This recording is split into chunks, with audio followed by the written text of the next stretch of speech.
રાજ્યમાં આપઘાતની ઘટનાઓમાં સતત વધારો થઈ રહ્યો છે અને સમયાંતરે વિવિધ કારણોસર જીવન ટૂંકાવાના બનાવો સામે આવી રહ્યા છે। ત્યારે સુરતમાં વધુ એક આપઘાતનો બનાવ બન્યો છે। આજે પાંડેસરા વિસ્તારમાં ફરી એક 18 વર્ષની યુવતીએ મોબાઈલને લઈને આપઘાત કર્યા હોવાની ઘટના સામે આવી છે।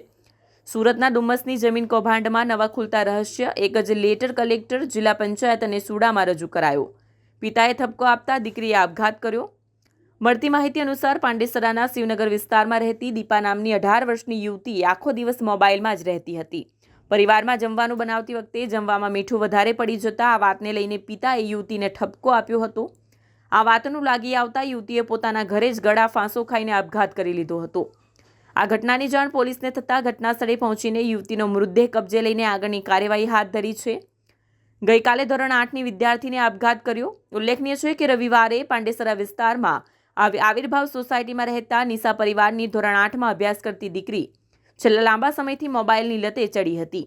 મોબાઈલ વગર કોઈ પણ કામ કરતી ન હતી, જેને લઈને માતા પિતાએ ઠપકો આપ્યા બાદ તેની પાસેથી મોબાઈલ છીનવી લીધો હતો અને મોબાઈલ નહીં ચલાવવા બાબતે સમજાવવાનો પ્રયાસ કર્યો હતો।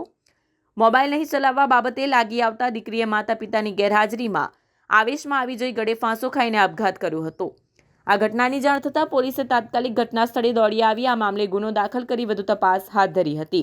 શાળામાં મોબાઈલ લઈ જવા ઉપર પ્રતિબંધ લાવવા અંગે વિચારણા। આ આપઘાતની ઘટનાને લઈને રાજ્ય શિક્ષણ મંત્રી પ્રફુલ પાનસેરિયાએ પ્રતિક્રિયા આપી હતી। તેમણે આ ઘટના અંગે દુઃખ વ્યક્ત કરતા જણાવ્યું કે રાજ્ય શિક્ષણ વિભાગ પણ આ બાબતે ચિંતન કરી રહ્યું છે। રાજ્યની તમામ શાળામાં મોબાઈલ લઈ જવા ઉપર પ્રતિબંધ લાવવા અંગે વિચારણા કરાઈ રહી છે।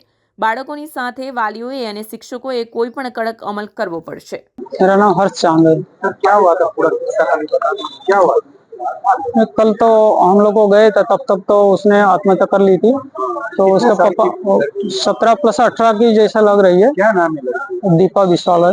ये कहाँ पे रहने का? ये पांडेसरा शिवनगर में रहते थे। क्या हुआ था? ऐसा क्या कारण है? बस उसका पापा ने थोड़ा खिंचवाया, नमक ज्यादा हो गया था सब्जी में, थोड़ा मोबाइल में व्यस्त रहती थी, नमक क्यों ज्यादा कर दिया, इसकी वजह से उसने आत्महत्या कर ली। नहीं, शादी नहीं हुई। मोबाइल में लड़के बिजी होते हैं, उसमें जाके ऐसा कदम उठाते, क्या बोलेंगे? मैं तो ये कहना चाहता हूँ माँ बाप को आजकल के ये सोशल मीडिया से दूर रखे।